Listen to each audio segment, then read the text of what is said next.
Hello, everybody. Thank you so much for joining us today on our 7th Immigrants Rising webinar, which will be about worker cooperatives and LLCs with our guest presenter, Vanessa Brandsburg from Democracy at Work Institute. So just to give you a bit of an overview about our Immigrants Rising webinar series, in case it's your first time joining, Immigrants Rising was created by Educators for Fair Consideration, or E4FC, to encourage all immigrants, regardless of legal status, to create their own opportunities, earn a living, and thrive through entrepreneurship in this country. So as I mentioned before, this is our 7th webinar. We've done various other webinars in partnership with other organizations. So I highly recommend for anybody that is new to entrepreneurship, new to the concept of working for yourself or establishing a business as an immigrant, definitely encourage you to check out some of our previous webinars. Also, if you're interested in additional topics, if you're a little bit more advanced in the entrepreneurship world, if you want to learn about writing a business plan or accessing financial capital, all the webinars are recorded and are posted on our website, immigrantsrising.org. Each one of the webinars has a corresponding handout and a corresponding complete guide with citations and many more resources. So definitely encourage you to check out, again, our website is immigrantsrising.org. So now I'm going to introduce our presenter, Vanessa Brandsburg. Vanessa is the Director of Startup Initiatives at Democracy at Work Institute, and she has lots of wonderful experience that I'll share with all of you today. So Vanessa was born in Buenos Aires, Argentina, and immigrated with her family to San Diego, California in 1988. She studied sociology and Spanish literature for her bachelor's at UCLA and later received her master's in social work at Columbia University in New York City. She was the Director of Cooperative Development at the Center for Family Life in Brooklyn for 8 years, where she built and grew a program grew the program to 10 staff members, developed curricula for co-op development in immigrant and low-income communities, co-established the New York City Cooperative Development Initiative to support NGOs in becoming cooperative incubators, and was one of the founders of the New York City Network of Worker Cooperatives. She is currently living in San Diego, California with her family and works full-time at Democracy at Work Institute as the Director of Startup Initiatives. Vanessa, thank you so much for being with us today. We're delighted to have you share your expertise and talk to us about worker co-ops and LLCs. So now I'll hand it over to you. Thank you so much, Ileana. It's a pleasure to be here. Thanks to E4FC and to Immigrants Rising for inviting me to be here today. I'm really excited to be talking about this topic with everyone today. So first, I just wanted to cover a little bit about who is the Democracy at Work Institute, and then I'll just go into what the format for today's presentation will be. So basically, Democracy at Work Institute, or Dowie, was founded in 2013. We are a sister organization of the U.S. Federation of Worker Cooperatives, which is a 501c6 member association that represents and supports worker cooperatives nationally. So our mission at Dowie is to expand the worker cooperative model to reach communities most directly affected by social and economic inequality, specifically people of color, recent immigrants, and low-wage workforces. We are a movement-based think and do tank, supporting worker cooperatives to grow to a scale that creates meaningful change in the economy. So we really care about doing what we do to really bring business ownership changes nature to the economy and to put productive assets and negotiating power in the hands of working people. We're interested also in broad-based ownership. That may be the only way most disadvantaged people can access income. And so we have a great focus on supporting the uptake of successful business models and supports, having a focus on capital management and business sustainability. So what we do is we prioritize models that lead to scale, a combination of actual growth in the enterprise size, the density, workforce diversity, and movement influence. We also really emphasize in our work and with our partners scaling through equity. So because the bigger we are with together, we can create new models for worker ownership. So that's a little bit about who we are. And so for today, I am going to be using a bit of a presentation format. So we're going to go through quite a bit of information, and we are going to pause a couple of times for questions. So Ileana is going to be moderating the chat. You can use that to add your questions or just speak up, and I will try to answer them right away. A disclaimer is that I am not an attorney, and I will go over some legal structures today, but I just wanted to put that out there. So if you have very specific legal related questions, I can refer you to cooperative specific attorneys if need be. And so at the end of the presentation, I will share really specific resources that are connected to the work or the topics that we're talking about today, and I will share some upcoming opportunities where you can learn more. And just lastly, my work at Dowie has focused, as Ileana was saying, on startup initiatives and supporting both worker owners that are starting cooperatives in immigrant communities, and then also developers or cooperative developers that really look to support these particular communities in creating strong businesses with the 7 principles in mind. So I will begin.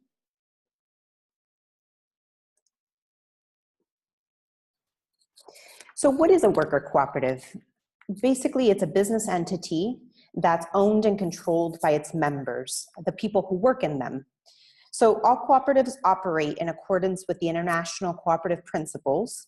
There are 2 central characteristics of worker cooperatives. The first is that worker members invest in and own the business together, and they distribute surplus through them.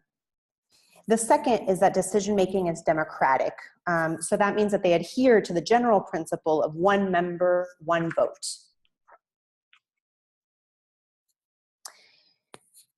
So why would people form cooperatives? Well, there are a variety of different reasons that people fall within this type of setting. First, it could be because somebody's experiencing unmet social or economic needs. They would like to generate more income for themselves and do better financially. Or they need social, they would like to have some of the social benefits that often worker cooperatives can give its members. Also, people experiencing market power imbalances, to participate in wealth creation, to have control in decision making, to gain profits up in the value chain, as a lot of cooperatives are linking up and working with one another to increase their growth. They're often relatively easy or easier to enter and exit than other traditional businesses. And also, many times people are really interested in joining a cooperative because they provide community support and benefits to their surrounding community, however they may identify their community to be.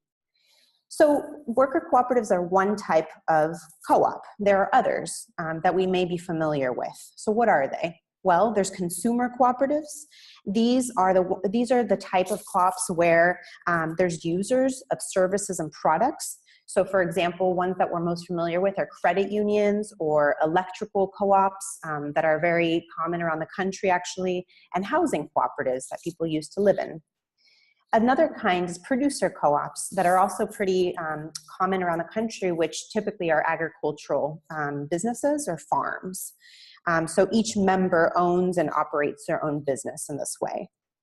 A different kind are purchasing or shared services cooperatives, where the members are the business owners. They could also be not just business owners, but also nonprofits or government agencies. So in this way of organizing, each member owns and operates their own business or organization. The purpose here is to share costs and to market services collectively. Another kind that we don't often hear about so much, but they're growing little by little, are multi-stakeholder cooperatives. In order to be classified as a multi-stakeholder co-op, you have to have at least 2 membership classes. So for example, it would be worker and producer. So one example of that is the 5th Season Cooperative. And lastly is the worker co-op model, which we'll be focusing on today. And that is, as we were saying, where the workers are also the owners. So there are a few different ways that we can characterize worker co-ops a little bit more in depth. They are characterized by the investment that's made in them, the way that decisions are made and who makes them, and the way that they're structured. So if we break it down a little bit more, the difference between a worker cooperative and a conventional business or any other type of cooperative is that members have capital accounts, and these are the cornerstones of the ownership. They invest capital in the business. They also share profits. So members buy into the cooperative with an initial capital contribution, which is called the equity, which is at risk, right? When you're investing your own capital in your business, like in any other type of business. And when profits are made in a cooperative setting, it's called surplus, which are distributed to members on the basis of their economic contribution or their labor, how much labor time they've contributed to the business.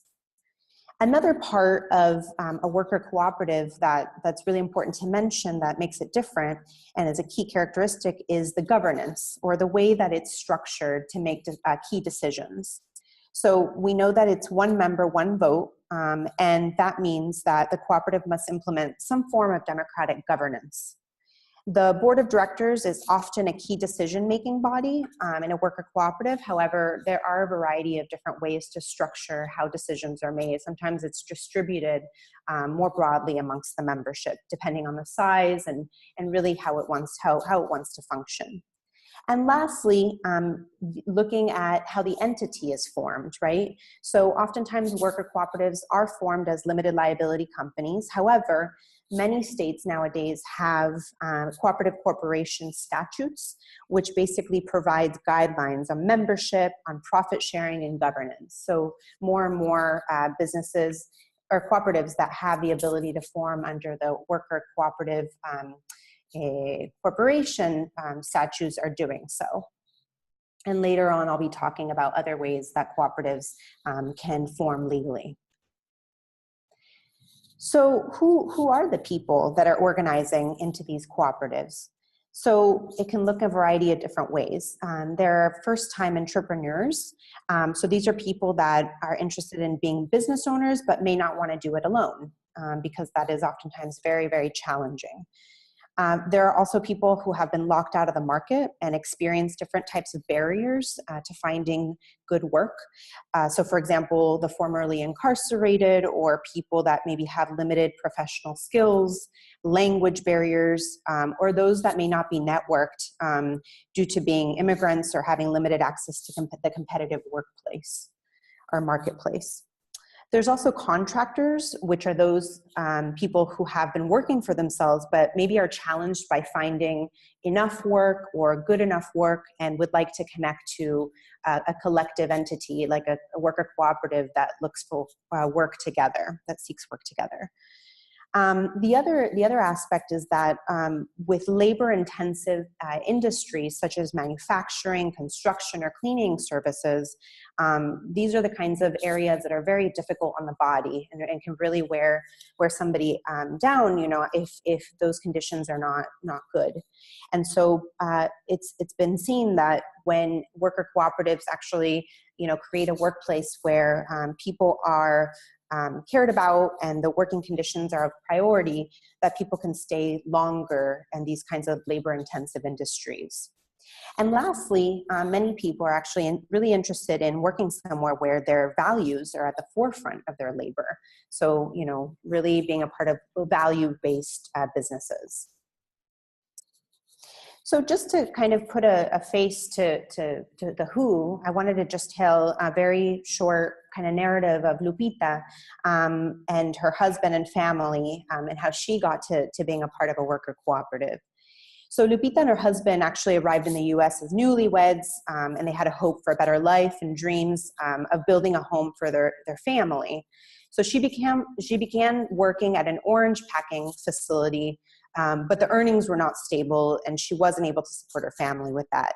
So they were struggling, and she was desperate to find an alternative that met their needs. So Lupita found wages which was a developer, a cooperative developer, and together with a group of 8 dedicated immigrant Latinas, they developed and launched Care Professional House Cleaning Cooperative in 2001. So as they began their work as house cleaners, Lupita and the other founding members also took advantage of coaching and project-based learning opportunities provided by the developer, which made her hone in on her business skills. After 4 years, Lupita moved into her new role managing the cooperative's operations. She became bilingual in Spanish and English, interacted with clients, used QuickBooks and other computer programs. So for Lupita, as she explained, the best part of co-owning a cooperative business had been the mutual support that members showed to one another. So the supportive community and stable work that the cooperative provided had basically enabled her to give her 4 children the steady support that they were all seeking and looking for. So that's just, I find that to be really, really inspiring. And I've seen, I've worked with many cooperative members that have had very similar kind of experiences, that it's not just about the growth economically, which is primary when you're seeking an opportunity like joining a business, but it's also really impacts the rest of your family, and sort of the opportunities and kind of educational and economic opportunities that can come about. So how are these worker cooperatives growing? So I mentioned that their immigrant-led cooperatives are really scaling, and then they're one of the sectors in worker co-op sort of world they're growing the fastest. But how are they networking and growing with each other to actually strengthen, right, as businesses individually and also amongst each other? So in terms of growing, there has actually been, we've seen an increase in the number of developer-led programs all over the country, mostly coming out of community-based organizations, also worker centers and business incubators. So what's been happening is that many immigrants have joined cooperatives when invited by these developers because they're already established, they have already established relationships with those organizations from having utilized other services from these organizations. And so there oftentimes is already established trust that contributes to a potential member's drive in becoming co-owners and taking on the shared risk. The fact that they're being networked amongst each other now regionally, locally in cities, and now nationally has happened in a variety of different ways. Locally, we're seeing that immigrant cooperatives and also other kinds of non-immigrant cooperatives and mixed cooperatives are organizing coalitions to really do policy advocacy, to do trainings, to be able to share resources, a bunch of different things. So we're seeing a bunch of these sort of coalitions or networks around the country focused on expanding worker ownership. And immigrants have taken quite a bit of leadership in those. On a national level and regional level, there are cooperative conferences that are held every year. And so that's also been a really great space for immigrant-led cooperatives to join up, even on a sector-based level, oftentimes to talk about sort of challenges that come up at their work and share lessons with one another. Another thing that has been really fantastic is the U.S. Federation of Worker Cooperatives, along with Dowie, have formed an immigrant peer advisor council that basically meets every other month to do, again, problem solving around their businesses. So really talking about business-related issues, and the idea there is to not reinvent the wheel and for folks to be able to share what they've tried and what has worked and hasn't. And lastly, Dowie has basically launched a program that just was completed where a group of worker owners that are immigrant, and actually the program was led in Spanish, called Líderes Cooperativistas en Acción, got together for 9 months and were trained on becoming peer advisors. So now they have graduated and are available to work with cooperatives around the country to support them in their growth and startup phases. So I want to give a little bit more context as to the movement itself more expansively, not just amongst immigrants.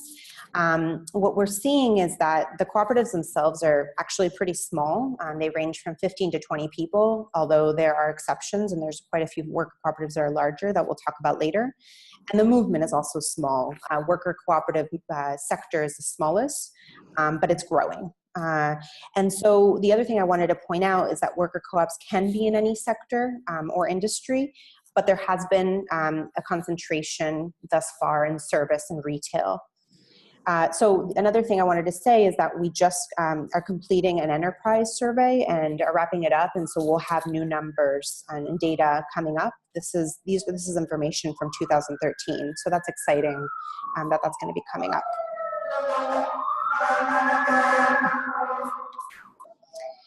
So in terms of trends, just to give you a sense of like time, over the past 50 years, if we go back that much, there have been a few different surges in worker ownership for different reasons. In the 1970s, cooperatives were seen as a way to drop out of the mainstream, to create bookshops or coffee shops or bakeries. Moving on to the 80s and the 90s, community economic developers were actually interested in creating better job opportunities and economic opportunities in urban areas. And cooperatives are formed such as the O&O supermarkets, Child Space, a childcare center in Philadelphia, and Cooperative Homecare Associates, which is one of the biggest cooperatives worker cooperatives in the country that I'll talk about more later. In the 2000s, the millennials, really got involved in co-op formation through Occupy. So they wanted really to work in a different way at that point. And more recently, what I've been focusing on more here is that in the 2010s, or maybe a little earlier, there's been a wave of immigrant co-ops as a way to enter the economy and have access to ownership and wealth building. If we broaden even more, I think it's important to mention that we learn and we draw from experiences from our international neighbors where worker ownership is vast. And so just to give you a little bit of a context, in Argentina, where I'm actually from, there's over 6,000 worker co-ops. Many of them are factory takeovers, conversions, also government-initiated cooperatives. And so it's been growing tremendously, I would say, in the last 15 or so years. In Canada, there's over 8,500 worker cooperatives, many of them in the social service field, forestry, home care. So it's pretty large there as well. In Spain, there's a concentration of cooperatives in the Basque region. So that's a very interesting sort of area of cooperatives that are very much networked and have a tremendous impact on the local economy there. So there's over 18,000 worker cooperatives there. And lastly, in Italy, in the region of Emilia-Romagna, there's over 25,000 worker cooperatives. Many of them are called social cooperatives, which are basically formed to create social services, and often are run by its producers and the service providers as well. So I want to give just a couple more stories just to put sort of faces to who I'm talking about again, and give you a sense of who these co-ops are and some of their successes. So the first is the Arizmendi Bakeries. So it's about 40 years ago, Berkeley's now famous cooperative, the Cheese Board, which is a pizza shop, very good, opened its doors. And in 1997, they were inspired by their own success, and they helped to open another bakery based on cooperative principles. So Arizmendi Oakland debuted that year on Lakeshore Avenue, and it was named after the Basque labor organizer. The co-op was so successful that they decided to open another bakery in San Francisco. From then on, 3 more bakeries were established as a part of the Arizmendi Association of Cooperatives. So now there are 6 affiliated Arizmendi bakeries. Their strategies have been to have an industry and regional focus and long-term affiliation with democratic ownership of association by member bakeries. So another worker cooperative that I'm actually very close to, because I was I was with them when they were founded, and very proud of them, is Beyond Care Childcare Cooperative. This co-op was incubated by the Center for Family Life, where I used to work, and it was started in 2008. It started with 19 founding Latina women living in Sunset Park, Brooklyn. The co-op basically provides full-time nanny services, part-time, and rapid care in around New York City. And it currently has more than 45 members who are all CPR and first aid certified and trained in nanny care. So Beyond Care basically has a mission to benefit its members as well as their community by offering quality work and training, ongoing training. The co-op utilizes back office administration from the Center for Family Life for a fee and participates in a network of cooperatives in that area called Cooperativas Unidas por Sunset Park. And this is the cooperative that I wanted to really highlight because they're one of the largest and have really set a great example for other co-ops. They're called Cooperative Homecare Associates, and they're based in the Bronx, New York.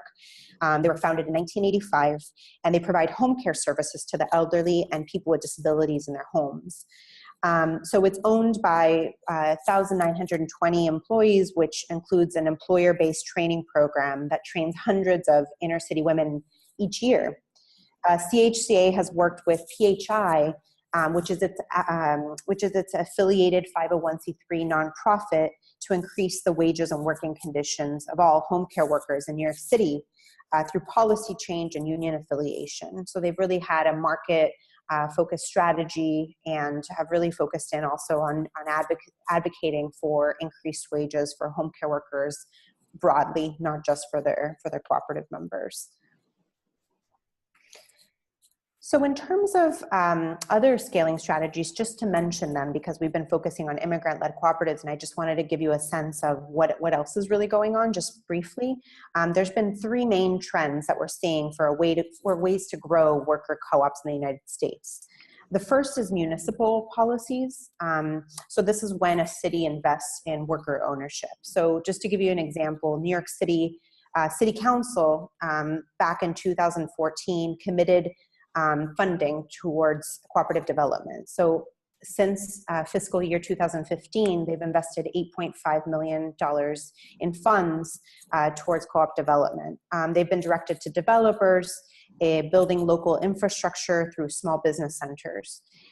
So as a result, just to give you a sense, as a result of the funding stream, 48 new worker cooperatives have been developed and expanded, with 305 new worker owners since 2014, which is pretty tremendous. This has set a trend in other cities. So other cities are basically looking at New York and really trying to do similar kinds of initiatives. Another scaling strategy that's really prominent and has been picking up for a while now is the conversion of conventional businesses. I'm not necessarily focusing on that today, but if you are interested in this area, we have program staff at Dowie that are working with a collaborative of technical assistance providers who are dedicated to scaling worker ownership through conversions. And lastly, it's the immigrant-led cooperatives scaling strategy, which we are focusing on. So this is just to give you a sense. These are some of the 48 cooperatives that have formed or expanded in New York City since 2014, in large part due to city investment. Many of these cooperatives are led by immigrants, women, and they are, New York City basically is using the strategy to support the creation of stable work with upward mobility. So just to ask, just to pose a question of how are immigrant cooperatives using, how immigrant communities, using worker cooperatives to create livelihoods and meet their community needs? So just to focus a little bit on some of the work that has been done, I had mentioned earlier that many of the immigrant-led cooperatives that have formed have been led or initiated by development efforts by community-based organizations and others. So I just wanted to highlight that some of these more established programs come from the Center for Family Life, Green Worker Cooperatives in the Bronx, Worcester Roots, Prospera, which is formerly Wages in Oakland. And so they're among others that are really spearheading this effort and really thinking about their models and how to think about scale and equity. There's also ways in which the cooperatives have grown by participating in various initiatives. So the New York City Network of Worker Cooperatives has launched an Immigrant Leadership Council where they're training worker owners to be involved in policy advocacy and organizing through their connection with the network. So that's been going on for a little over a year. The second program is the one I mentioned earlier, Líderes Cooperativistas en Acción, where there's peer advisors that are supporting other worker co-ops around the country. Prospera has a cooperative developer fellowship that basically trains worker owners to support other worker cooperative members in starting their new co-ops in the Bay Area. And lastly, it's the Peer Advisor Council that I mentioned earlier that's open to worker owners that are immigrants and want to do peer advising with one another. So in terms of development, Dowie has a framework that we use to kind of think about what are the three main components that are needed in order to build strong businesses, strong cooperative businesses. So the first is actually the building of the capacity of its members and of the business. So this means creating effective communication, figuring out how to make decisions efficiently and effectively, how to address conflict, and how to build organizational culture. The second is what we see is needed, obviously, in any kind of business, which is thinking about the business function and the development. So really having a strategy to build its market and how to grow it, how to manage its finances, how to project finances, and really seeking out growth opportunities. And lastly, it's to really have an ecosystem framework as a business. This means having kind of like a broader system of connecting with resources and with partners outside of itself as a business. So this may mean looking at policies in the city or state or even federally that may affect the business, and even looking at anchor institution opportunities as markets that could be opportunities for the business or the network of cooperative businesses in the area, such as hospitals or government agencies. A little bit more about the framework that we developed. So we see cooperative development efforts kind of within a spectrum. So they can range from low touch, which essentially is for the do-it-yourself groups. These kinds of developers offer training and coaching to more self-organized groups that already know what kind of business they want to form and maybe already know who the members are that want to found it.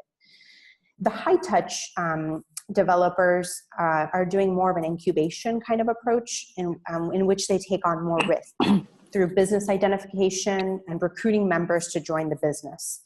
They also take on some of the financial risk as well as the management responsibilities. So this is sometimes called the build and recruit strategies. And there are developers that may fall in kind of in the middle and have a sort of a mix of both as well. So I want to show you now a map of the cooperatives, the immigrant-led cooperatives that have been identified, just to give you a sense that there's quite a few and some of the industries that they fall within. So the vast majority are providing janitorial services, and also a large portion are providing childcare services, such as nannying or are creating childcare centers. There are many in the agricultural field, doing crop production and landscaping. And then we've seen quite a few actually interpretation and translation co-ops come about, which is exciting. So you can see that there is quite a bit of a concentration in certain regions in the West and the East, kind of scattered around in the Northeast. So just to give you a picture.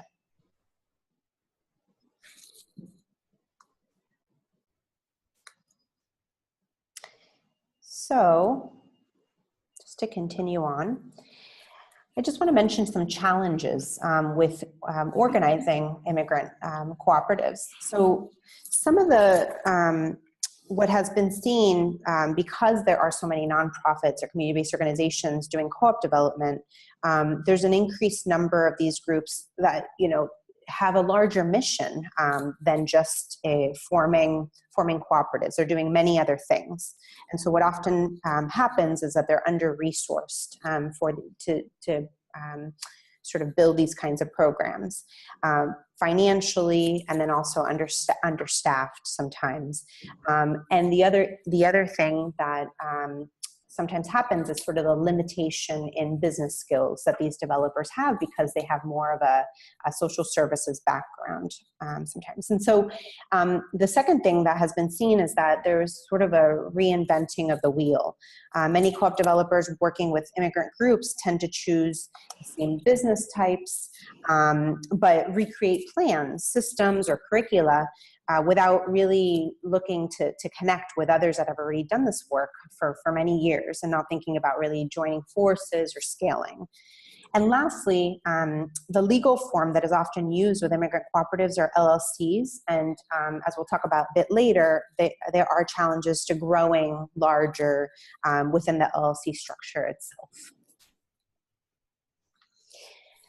I want to share a little bit, just to pause and share a little bit about my story, because I wanted to kind of highlight like a few things that I've learned and how I got started, because I think that helps to kind of give you a sense of what it's, you know, what it's like to kind of do co-op development and to be working with so many cooperatives. I got started in February of 2008 at the Center for Family Life. Like Ileana mentioned, I'm working with two cooperatives, the Si Se Puede Women's Cleaning Cooperative and the We Can Fix It Handy Person Co-op. The first is still around and very much doing well, and the second is actually not around anymore. And so over the years, I was a part of building the program with my colleagues and really honing in on the model and kind of sort of improving it and learning over time, building our staff capacities and skills as we learn new things over the years. So one of the things that we found to be really valuable is to network the cooperatives as there were more and more to really bring them together and learn from one another. So not only amongst those co-ops in the Sunset Park area, but also in New York City. And that's when we thought about forming the New York City network of worker co-ops a few years ago. Some of the things key things that I learned in my experience in New York is that an organization, if they're going to become a co-op developer, has to be very entrepreneurial. So it was really taking on risk just as much as, or with the members as they're taking it on collectively. Another thing is really important is to be working in partnership with its members. So not making being very sure not to create separate goals, right, as the developer, and then the cooperative has its own goals, but really to be aligned and to be very transparent about the direction that you all are going towards. And another thing that is very, very important is to be very market focused. In my experience, it's happened, you know, where I worked, and then also, you know, I've seen other developers that they're very eager to sort of develop a way, an alternative and a way of creating work, right, for community members by using the work co-op model, but sometimes forget to do feasibility study and really assess, you know, who are going to be the target clients, you know, what are going to be the ways that this co-op is going to create work and be able to keep growing, right, and have a good amount of income generation coming in, rather than just making it maybe part-time work or hobby or something like that.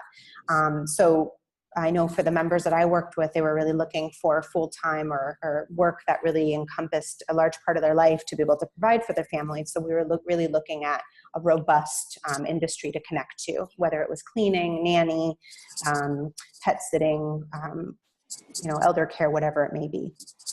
And the last thing I wanted to mention is the crucial aspect of building really strong relationships with your partners, such as attorneys that are familiar with the cooperative model, accountants that are familiar with the cooperative model, such as the LLC, if that's what you're forming, and other business advisors, if it's the case that the developer needs to supplement their business skills by working with others. It's a little bit about me and some pictures of the Líderes Cooperativistas en Acción and some of the women from Si Se Puede cooperative. So maybe I'll pause now, and I don't know if Ileana, if there's any questions that I can answer at this point. So for our participants, feel free to write your questions in the chat or in the Q&A, and I can call them out, and Vanessa can answer your questions. So feel free to type in any questions you may have at this point.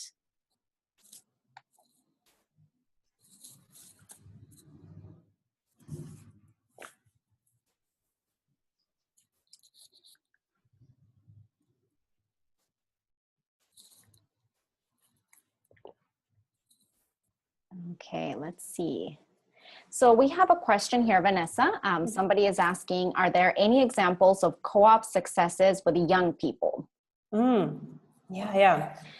Yes, so earlier I mentioned the Worcester Roots group that's based in Massachusetts, in Worcester actually, and they have a very strong focus on working with youth. So for one of the co-ops that they formed is called Soil Busters, where they recycle the soil and use it for different purposes. So yes, there's certainly youth being organized into worker co-ops, and there's other examples as well, and I can point you to other examples if you'd like. But yeah, with worker ownership, all sorts of groups in different ages and people from different walks of life are definitely coming together and using this model. Okay, and we have quite a few questions related to how immigration status affects or just in general, just questions about whether or not individuals without work authorization are able to participate in LLCs and worker co-ops. And I know, Vanessa, you're going to be talking a little bit more about that, but I don't know if you'd like to give a little bit of an introduction to that topic. Yeah, exactly. So I'm going to be going into detail on that right now, but just generally speaking, immigrants are able to participate in business ownership and are doing so all the time, as many of you know. And so cooperatives are just another way to participate in a business. The main difference is that you're sharing ownership, right? And you're investing in the business collectively. And so, yes, the answer is immigrants can participate in worker cooperatives, and I'm going to talk a little bit more about how that's happening. Okay, and just to add a little bit to that, we are talking about any immigrant, regardless of legal status, is able to participate in worker co-ops and LLCs. And for more detailed information about sort of how immigration status plays a role in entrepreneurship, you can definitely take a look at some of our other introductory webinars. And Vanessa, we have a lot of other questions coming in, but would you like to continue with the presentation or answer a few more questions? Yeah, maybe I can continue just because I have a few more minutes for the presentation, and I'd be happy to take more questions at the end. Great. But keep the questions coming, everyone. I'll make sure that we leave plenty of time to answer your questions at the end of the presentation. Thank you. Thanks so much, Ileana. Okay, so I'm going to go into now how these worker cooperatives that I've been talking about actually form legally. Today I'm focusing more specifically on the limited liability company option. But it's important to say that worker cooperatives with immigrants are actually forming in a variety of different ways, depending on what the options are in your state and sort of preferences and different characteristics of the business and of the members. So as I mentioned earlier, some states, California is one of them, New York, there's other states, have the cooperative corporation statute. And so that's a way for worker cooperatives to organize and has certain benefits to doing so this way. Another way that cooperatives have formed, such as in New York, where I was living and working, is using the nonprofit cooperative corporation model. So essentially,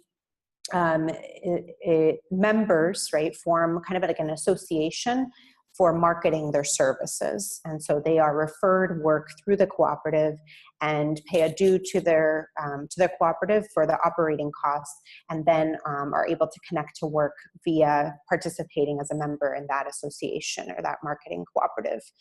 And the third is through organizing as a limited liability company.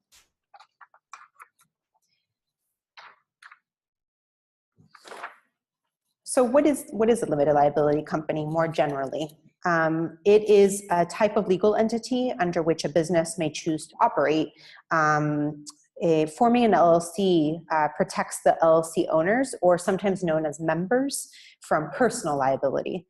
So this protection is called limited liability, meaning that if someone were to sue the LLC or its members, the personal assets of those members, such as the car, bank account, home, etc., can't be touched. Only the assets of the LLC. So some business entities like sole proprietorships, general partnerships, or unincorporated associations don't have limited liability protection, and the owner's assets could be at stake if there was a lawsuit, for example.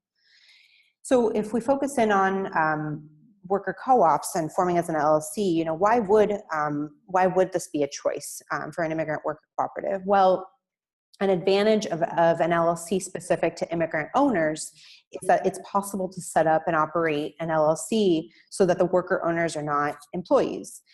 Immigration law requires work authorization for someone who's an employee. And whether or not someone is an employee depends on a number of factors, most important of which is whether someone else has the control or has the right to control or actually controls the person's work. If the cooperative operates so that each member is given the power to vote, at least the major decisions of that cooperative, then the cooperative can claim that its members are owners, that they control the work together. Other factors demonstrating control, which can be put in place, is just by ensuring that all members vote on adding and removing members, conducting evaluations through peers or by all of the members, and not having practices like mandatory training or supervision. So while work authorization is required for employees, it is not required to become a business owner. In contrast, if we look at the other models, in a marketing cooperative, as members of the cooperative, they pay membership dues in return for a cooperative's marketing and referral services. And they participate in making decisions about the cooperative's marketing and referral activities.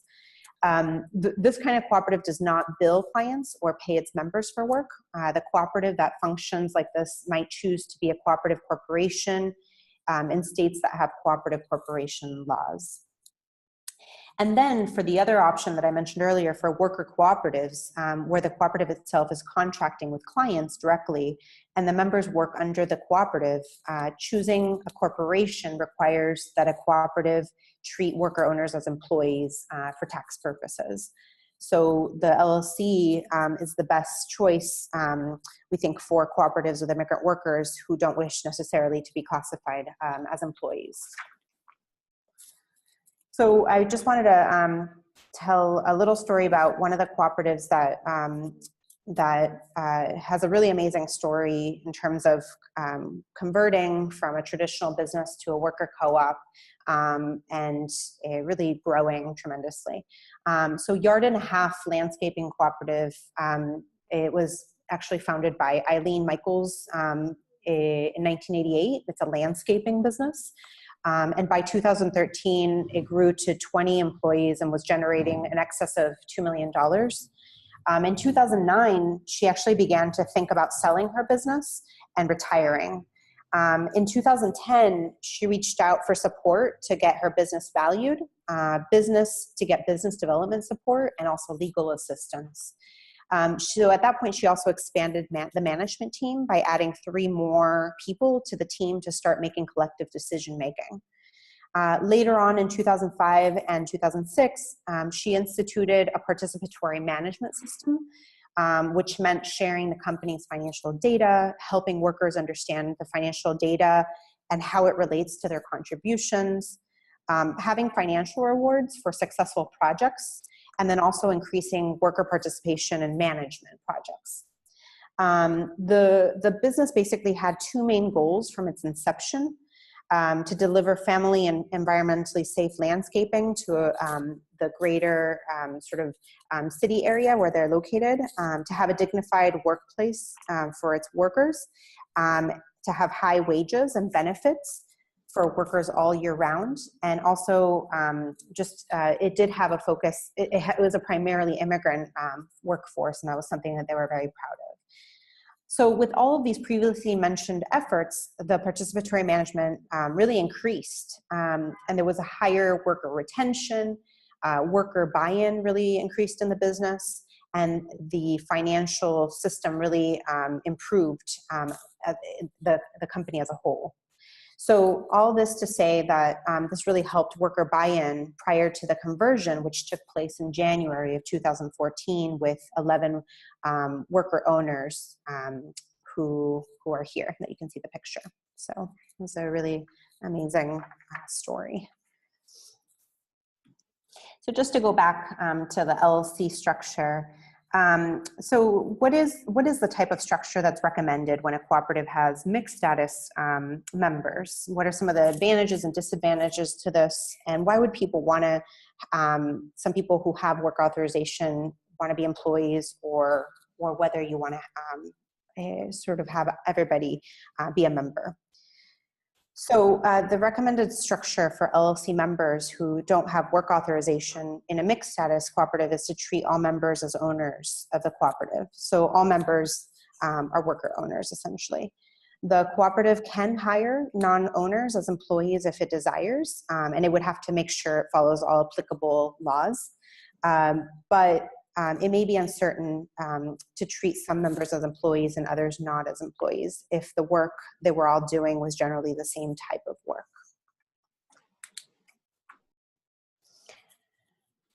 So how are taxes dealt with? This is a big question that comes up because it can be pretty complicated. And this is why we always recommend definitely connecting with an accountant that's very familiar with the structure, and we certainly have people that we can recommend. So businesses pay a variety of state and federal taxes. These include state, federal income tax, employment tax, sales tax, and others. So for the purpose of this discussion, we're going to focus on federal income and employment taxes. So in terms of federal income tax, an LLC with immigrant members would choose to be taxed as a partnership, which means that the IRS taxes the members individually on the business's income, not the business itself.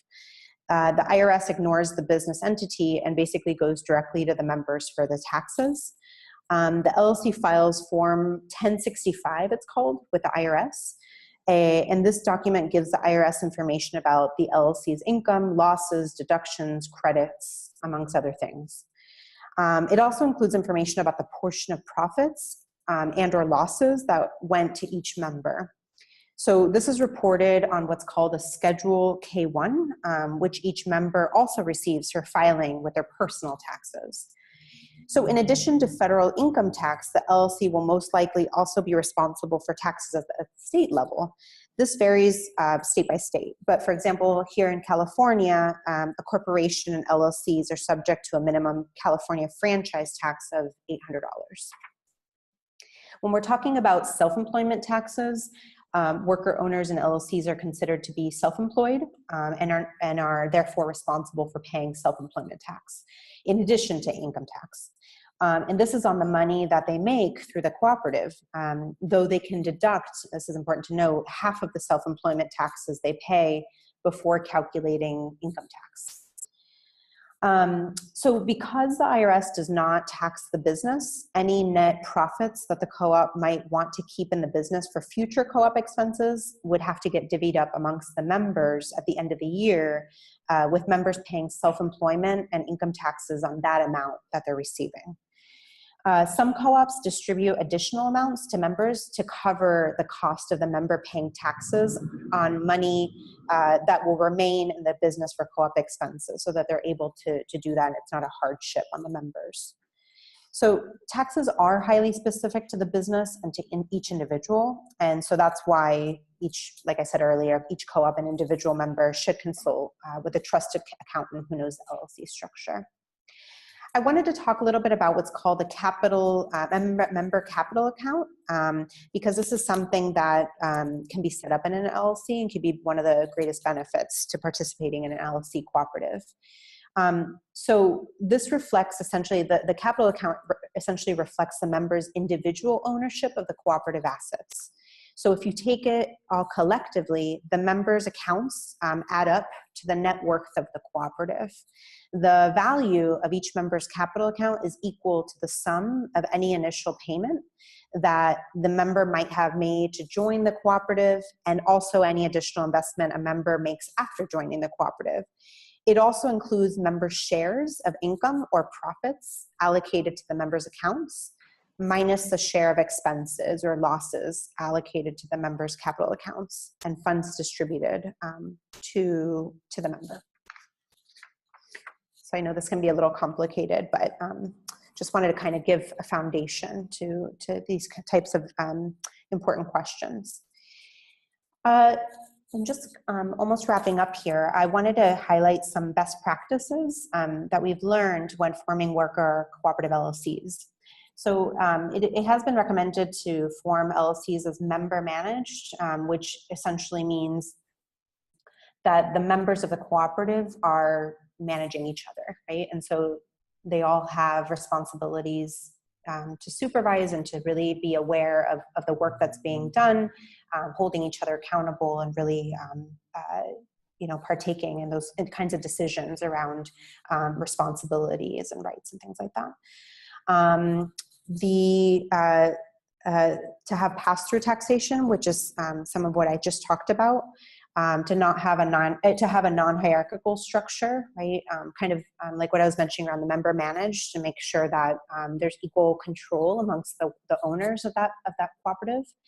And alongside of that, to have equal fiduciary duties and agency in participating as owners, really being aware of its financial status, and participating in large decisions of the business. Here we have, sort of avoiding growing very large, and the reason is that, the reality is that there's really no limit actually to the number of people that can participate in an LLC worker cooperative. However, for LLC co-ops, there could be potentially a bigger risk to the argument that members are not employees if there's a larger amount of members. So it's possible that the more members there are, the less voice, right, each member can have. So that's why oftentimes they are pretty small. Some challenges or downsides to consider, just to be aware of forming LLCs, is that, for example, in California, and this may be the case in other states, you can't use the word cooperative in the business name, and that may be just something that the business would like to do for branding and marketing sake, and just, to show its value. That's something to know. And also, LLC members must pay self-employment taxes on their business income, as I mentioned, whether it's retained in business or allocated to them. So it can be hard to sort of track and retain all of this, the earnings. And if there's too much retained, there could be penalties. And so it's good, again, to work with a bookkeeper so that year-round you're really putting money aside to be able to have enough to pay the taxes that you're required to pay throughout the year. So just some recommendations. If you do decide to form an LLC cooperative, you want to create what's called an operating agreement, which essentially lays out all the key issues that cooperatives typically cover in bylaws, right? So we hear of bylaws when you're forming a corporation. So for LLCs, the equivalent of that is called an operating agreement. And that's essentially like the legal agreement between the members that they're joining and forming a legal entity. Oftentimes we see that cooperatives form what's called a policy manual or an operating manual, it can also be called. And this is kind of like the operating agreement, but in layman's terms, so that you can refer to it on the day-to-day and really be aware of, what are your responsibilities and rights in belonging to the cooperative. And I've said this before, and I would love to say it again, that it's very important to work with an attorney that's familiar with cooperatives and LLCs, as well as an accountant. And we can recommend those if that's necessary. And so I just wanted to kind of close up with another example of a co-op that's formed called the Home Green Home, which is providing natural cleaning services since 2009. They were formed also from an effort by Wages, now Prospera, and also seventh generation. So they're based in California, and they've experienced steadily increase in sales, so they've been doing really well. And the members, I'm really proud to say, have been really involved in the U.S. Federation Immigrant Peer Advisor Council. One of the members is actually on the board of the Federation, so they're doing a great job just kind of growing their business, and then also very much building up the co-op movement. So now moving into kind of the connect section, the resources, and making sure that you leave here with information about what we offer at Dowie and at the Federation to be able to connect if you're interested in learning more. So we currently have a fellowship of cohorts where we're training and developing leaders, such as the Líderes Cooperativistas en Acción. We train people that are developers or development organizations. We do consulting and training for worker co-ops as well. And we've been translating a lot of our resources that are on our webpage available into Spanish currently. And we are really just interested in providing support to be able to do rapid response co-op development for groups that are really interested in getting going and having co-op development, or the co-op worker co-op model as an option for connecting to work. And sort of some upcoming research and developments just to be aware of is that we're going to be launching a management training for worker co-ops in the next year, which is really exciting. And we are developing a metrics toolkit so that we can really measure our success and use that, for funding sources or when we're working with the government, and to be accountable to the worker co-ops that we're working with. So this is just a snapshot of our resource page. I would recommend that you go if you want to learn more. It's really great. We have a lot of information there. And some resources. So we have an upcoming a webinar that's 2 parts. It's on asset protection. We're actually going to be partnering with E4FC and a couple other organizations, and specifically for immigrant entrepreneurs. So I welcome you to join us for that, November 29th and December 6th. At Dowie, we also have free monthly startup webinars, just kind of like the basics of how to start a worker co-op, the first Friday of every month. You can sign up on our website for that. A couple other things is that we have self-guided videos on kind of these key areas that you need to learn about when forming your own cooperative, like finance, governance, communication. And so you can actually purchase those, and there are a couple of free ones that I can point you to get access. And lastly, we can, like I said, connect you to attorneys, accountants, bookkeepers, business advisors that are familiar with the worker co-op model. So now we can take some questions. Great, thank you so much, Vanessa. So now I'm gonna turn our cameras back on and start going through your questions. So feel free to start posting some questions. I'm gonna get back to the ones that were previously asked. So let me, oh, here we go.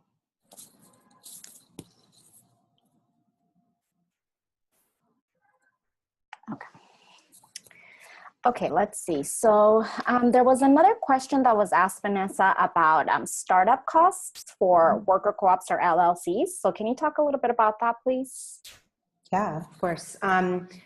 Yes. So like any other business, there are going to be costs to getting the business started. However, it depends on what the business is.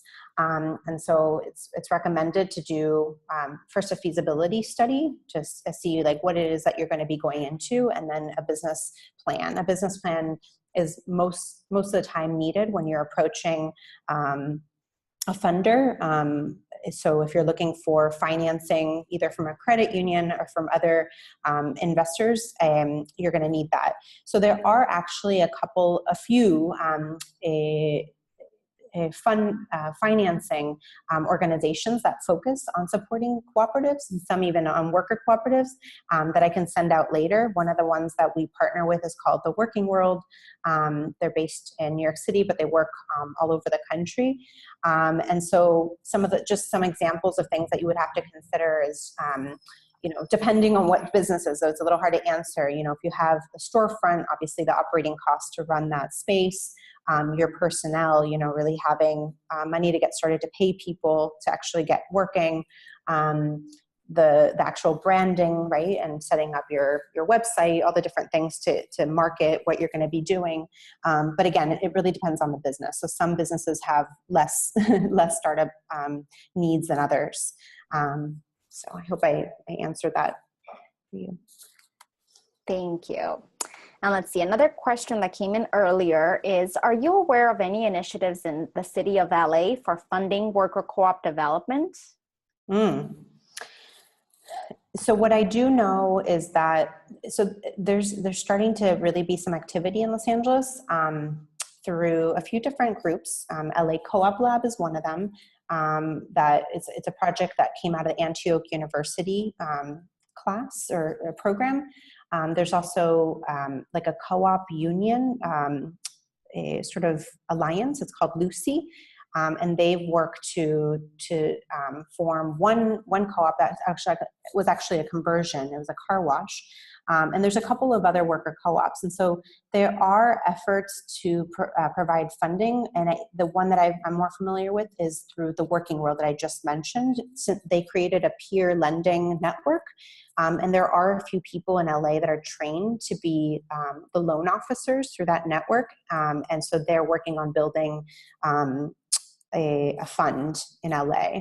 So there's that. And then, there are credit unions that you could approach, but I'm not familiar with any other sort of like larger institutions, specifically financing co-ops, except for the Working World. Great, thank you. Okay, another question. Do you see co-ops related to BIA accreditation and recognition? Can you repeat the question? Do you see co-ops related to BIA accreditation and recognition? Yeah, I'm not familiar with BIA is. Luis, it looks like Luis, if you could elaborate a little bit on BIA accreditation, that would be great. So we'll come back to that question. Let's see. So someone else asked, the examples of worker co-ops you've listed are for blue collar skills like farm labor, babysitting, cleaning, etc. For DACA folks who have qualifications in white collar fields such as engineering, teaching, finance, medicine, are there co-ops available in these fields? Mm-hmm. Yeah, that's great. So yes, I did show those kinds of examples, and the reality is that, worker co-ops can form in any kind of sector. So there are some examples of, for example, if we're talking still about immigrant-led cooperatives, like an OSHA, there's an OSHA sort of safety cooperative where they're community educators. And I've seen examples of developers actually that are forming cooperatives, like cooperative developers.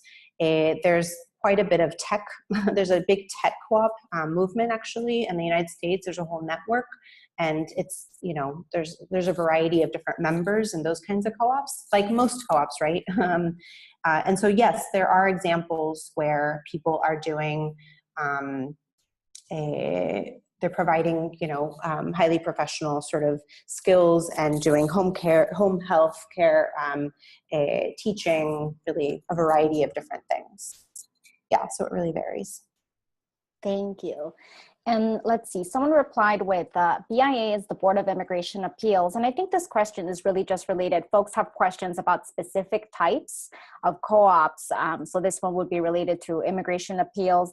There's sort of another question related to co-ops about translation and interpretation. So Vanessa, if you could talk, I guess, also in general about the different possibilities that exist for different types of co-ops, which I think you partly answered in the last question, but just so we can cover a wide range of industries. Sure, yeah. Okay, well, there is cooperatives that I know that are in manufacturing, the interpretation, translation, there's about 4 or 5 of them across the country. There are nursing cooperatives. Actually, there's one that formed in LA that I just remembered. It's a platform co-op. And that was a project initiated actually by a union. There are also after-school programming cooperatives that are connected with nonprofits that have those needs, and they have the like contracts, right, with the state or the city to provide after-school programming to children, and so they hire cooperatives to do that work. What's another example? There's bakeries, right? So cooking and retail, things like that. So as you can see, it really varies across the gamut. Thank you. Okay, another question. Is there any reason to be concerned about DHS surveillance of LLCs and possible risk of exposure of members? Mm-hmm. Well, I think like anything, I think there is risk. There aren't any cases as of now of the LLC cooperatives being challenged. But certainly, as I was expressing earlier, I think it comes down to the fact that the members of the LLC cooperatives are owners, and they're able to be, functioning in that way. And so there hasn't been any sort of like issues that I'm aware of as of now. But certainly what's important is to kind of follow, right, the best practices that have been recommended by attorneys kind of in this field around control, right, having control over your labor and having equal control amongst the members, not growing too large, kind of the things that I was mentioning earlier. Thank you. Okay, another question on the Q&A. Is there any benefit to a sole proprietorship over an LLC? And where can I find the state laws in terms of creating a cooperative, such as California not allowing the word cooperative in the name? So 2-part question. Yeah, I can answer the first one first. So there's a lot of information about the advocacy efforts in California, and just having passed the Worker Co-op statute recently, which is one part of it, right? There's also cooperative statutes that represent or cover agricultural co-ops and other kinds of co-ops. And you can find that on the website for Sustainable Economies Law Center, SELC. They've been really involved along with other groups in the Bay Area for that kind of work. So you can find more information there, reach out to them actually, if you wanna kind of look into it. And then can you repeat, the first one was, what's the benefit of creating a sole proprietorship rather than an LLC? Yes. Or is there any benefit to a sole proprietorship over an LLC? Mm-hmm. Well, so, I think the benefit of, the reason that we're seeing people that are interested in creating worker co-ops, if that's what we're talking about as an LLC, is because you can share, right? You can do profit distribution, right? And you can get access to your capital account, your internal capital accounts, and be able to benefit from surplus, right? And so in a sole proprietorship, I think it would be, you wouldn't have that ability, right, if you're not working collectively. But I wonder if there's somebody else maybe that has another take on this or wants to add to that question. Got it. Okay, another question. Do worker co-ops and LLCs require professional licensing?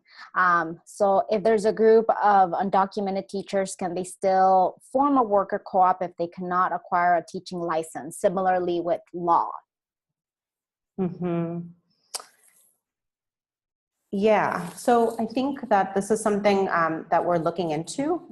We actually have been researching this area, and the one thing that I've been learning is that if you are forming a cooperative that's national, oftentimes these kinds of licenses are specific to a state. And so that may be a limitation to forming a co-op, representing like other states and providing your kinds of services if you are a licensed professional. So that's one thing.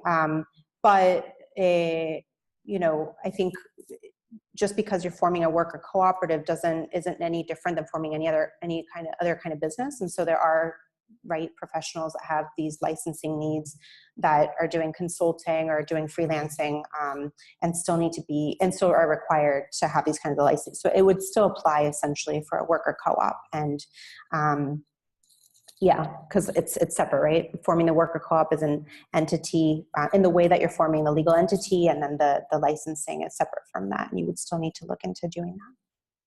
And just to add to that, in the state of California, we do have SB 1159 that allows any immigrant to get access to professional licensing. I'm not quite sure if there's anything similar in other states, but definitely I'll type that in.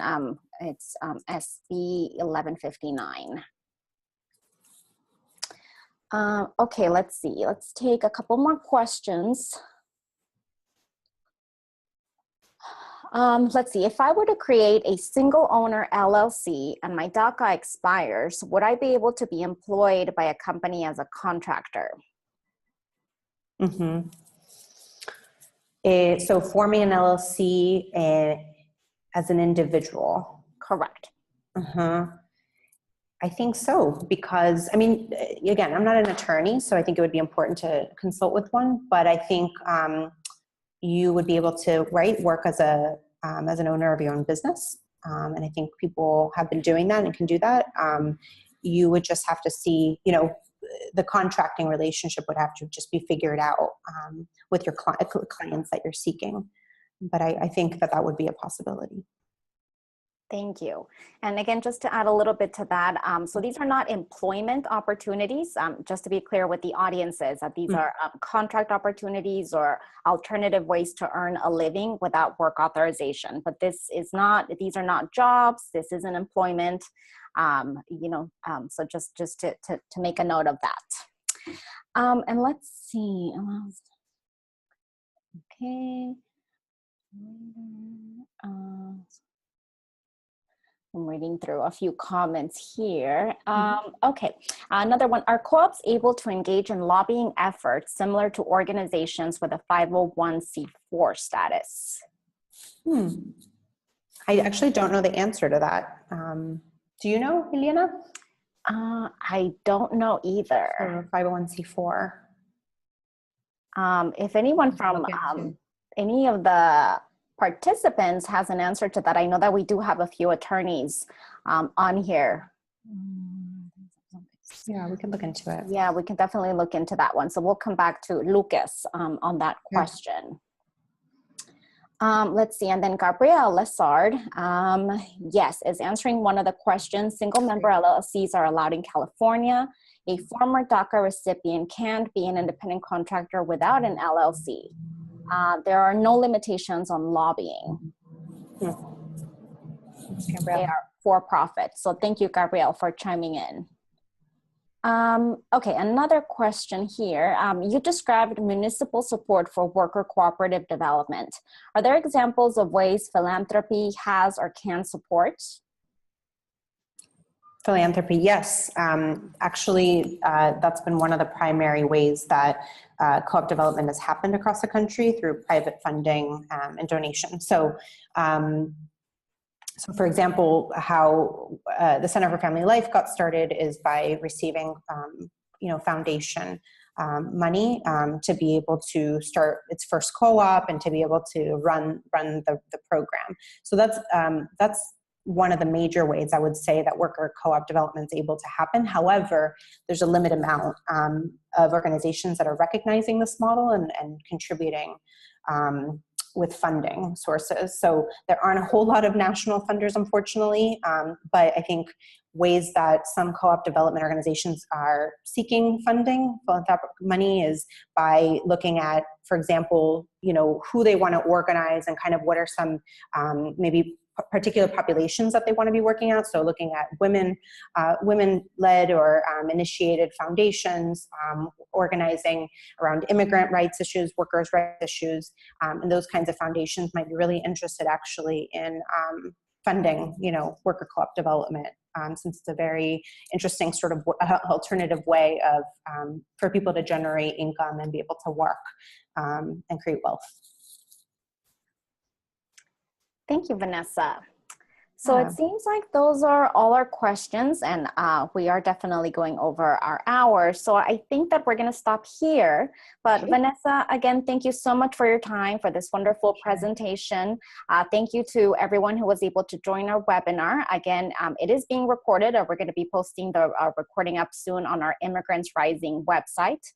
And again, thank you to everyone, and we'll see you on our next webinar. Bye-bye. Bye.